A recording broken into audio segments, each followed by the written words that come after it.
In contemporary society, many human behaviors are not designed primarily for sincerity, but for visibility. Vanity functions as a type of social interface, a surface-level layer that communicates value before deeper qualities can be examined. When a person dresses elegantly, presents curated achievements, or highlights their association with desirable social groups, the intention is not always to deceive or boast. Instead, vanity accelerates the process of social recognition by offering symbols that others can immediately interpret. This interface works because time and attention are limited. Before others decide whether we are worth knowing deeply, they must first determine whether we are worth noticing at all. Vanity simplifies that evaluation. A polished appearance, a confident tone, or an elevated presentation can act as shortcuts that bypass the slow and uncertain process of letting others discover who we are organically. Paradoxically, vanity seldom seeks admiration in its purest form. It seeks validation, the psychological confirmation that our self-image resonates with how others perceive us. This is why vanity appears most intensely during adolescence, early professional stages, and in environments where a reputation is tied to opportunity.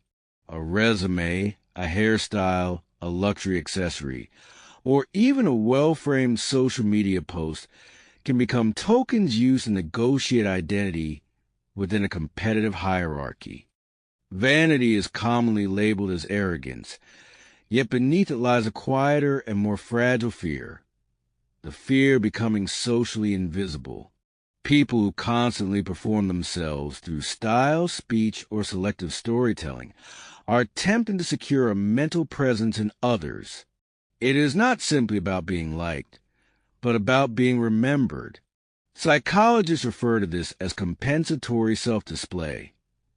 When the inner self feels incomplete or underdeveloped, the outer self becomes louder, brighter, and more strategically constructed. Someone who meticulously coordinates outfits, collects symbolic status objects, or curates idealized fragments of life online is not necessarily trying to deceive. They are trying to survive social relevance. The more uncertain a person is about their internal worth, the more work the exterior must do. This is why vanity often intensifies in transitional stages, entering university, changing careers, moving to new cities, or entering new social arenas. In unfamiliar environments, visibility becomes safety. Yet vanity contains a long-term cost. The stronger the dependency on external confirmation, the weaker the development of the internal self. Vanity can protect identity in the short term, but gradually replaces self-definition with audience feedback. Not all vanity is rooted in insecurity. Some forms are closer to emotional armor, protective layers designed to reduce social vulnerability. In high-pressure environments, such as networking events, interviews, and corporate settings, people reinforce themselves with surface-level signals to avoid being misjudged or underestimated. A polished look signals competence. A prestigious association suggests ability. An ambitious tone communicates momentum. These cues prevent others from dismissing us prematurely, especially in environments where first impressions hold disproportionate weight. In this sense, vanity becomes strategic rather than fragile. The goal is not to impress strangers, but to prevent strangers from reducing one's value. Interestingly, some of the most competent individuals engage in this form of vanity. They are not trying to appear better than they are. They are trying to ensure that their real strengths are not ignored. Here, vanity functions like armor. It shields itself from being minimized, rejected, or disadvantaged due to superficial judgments.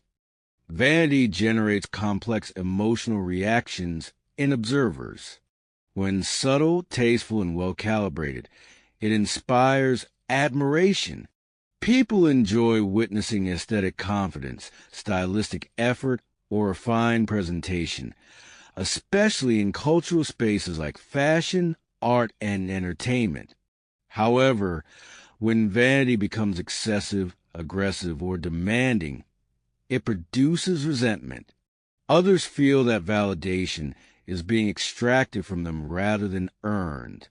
This distinction explains why audiences enjoy glamorous celebrities, stylized influencers, and polished performers, yet become irritated by boastfulness in everyday interactions.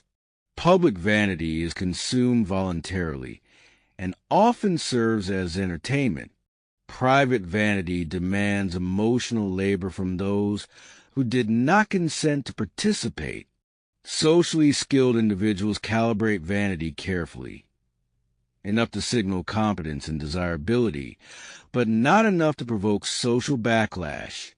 The art lies in the dosage, not the content. Although vanity appears superficial on the surface, it reveals something profoundly human underneath.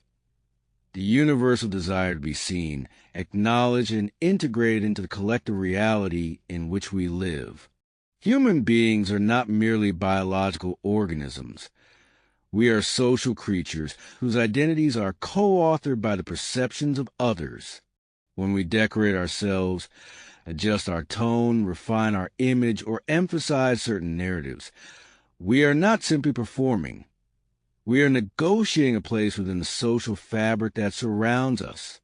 Vanity is therefore not only an attempt to impress others, but also a psychological strategy to maintain coherence between the private self and the social self.